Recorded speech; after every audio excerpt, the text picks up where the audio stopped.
I stood at my front door, suitcase in hand, pressing my key into the lock. It didn't turn. Confused, I tried again. Nothing. A cold breeze cut through me as dread settled deep in my chest. Then I saw it, a note taped to the door.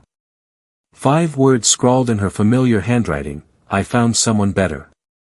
Goodbye. My wife Emily and I had been together for 8 years, married for 5. We weren't perfect, but we were solid, or so I thought. She was my best friend, my partner in everything. We had inside jokes, late-night talks, dreams of growing old together. When I left for this work trip, she kissed me goodbye like always. No hesitation. No sign of anything wrong. Sure, things had been a little distant lately, missed calls, short replies, but I blamed it on stress. Work had been keeping me busy, and I thought she understood. Now, standing at my own locked door, I realized I was wrong. My hands trembled as I yanked the note off the door, reading the words over and over. I found someone better. It didn't make sense. I pulled out my phone and called Emily. Straight to voicemail. Again and again. My heart pounded. I knocked, pounded on the door. Silence. I walked around the house, peering through windows. The living room looked different, emptier. Some of my things were missing. My jacket that usually hung by the door. Gone. My framed college diploma. Missing. Like I'd already been erased. I tried calling her sister, her best friend. No answers. My stomach twisted as I scrolled through my messages. That's when I saw it, her last text to me: hope your trip is going well. Miss you. Sent 2 days ago. 2 days ago, she was pretending everything was fine. 2 days ago, she was already planning to shut me out of my own life. I refused to accept it. This had to be a mistake, a cruel joke. I drove to the nearest motel, pacing the room as I called every mutual friend we had. No one answered, or worse, they did, but their voices were hesitant, guarded. They knew. Sleep was impossible. My mind raced with questions. Who was he? How long had this been going on? Had she ever loved me at all?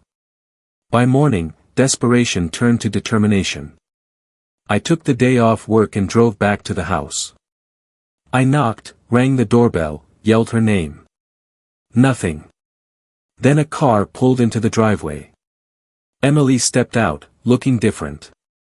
Carefree. Like she hadn't just shattered my world. Beside her, a man, taller than me, clean-cut, confident, wrapped an arm around her waist. She met my eyes with something colder than hate, indifference. Then she smiled. You need to leave. Something inside me snapped. I wasn't going to leave without answers. I stepped forward, voice low. What the hell is this, Emily? She sighed like I was exhausting her. It's over, okay? I've moved on.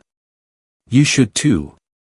The man beside her smirked, tightening his grip on her waist. My fists clenched, but I forced myself to stay calm. How long have you been seeing him? I demanded. Emily hesitated, just for a second, but that second was enough. I turned to him. You know she's still legally my wife, right? His smirk faltered. Good. Then a sick thought crept in. I pulled out my phone, scrolled through our banking app, and felt the blood drain from my face. Thousands were gone. Our joint account, nearly empty. Emily sighed again, but this time there was a flicker of guilt. I needed a fresh start. No. She didn't just leave me, she robbed me. A fresh start? No. She wasn't getting away that easily. I forced a smile, slipping my phone back into my pocket. All right, Emily. You win. Her eyes narrowed. She didn't trust how easily I backed down. Good. She shouldn't. I spent the next few days gathering everything, bank statements, credit card records, even the sale listing for our house. She was liquidating everything, cutting me out entirely. But she made a mistake. She left a paper trail, and I followed it. With a lawyer on speed dial and a police report filed, I made my move, freezing the accounts, canceling the sale, reporting the fraud. And just for fun, I leaked her affair to her boss, who, it turned out, had a strict no interoffice relationships policy. Emily's fresh start crumbled overnight. Her lover. Fired. Her stolen money. Frozen. And as she called me sobbing, begging for a second chance, I let it go to voicemail. Meanwhile, I watched from a distance as Emily's world collapsed. Her job. Gone. Her lover. Skipping town. Her new life. Slipping through her fingers. And me? I rebuilt. A new apartment, a better job, a sense of freedom I hadn't felt in years.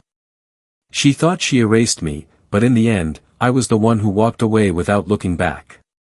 Betrayal doesn't break you, it reveals you. She thought she won, but in the end, I didn't lose a wife.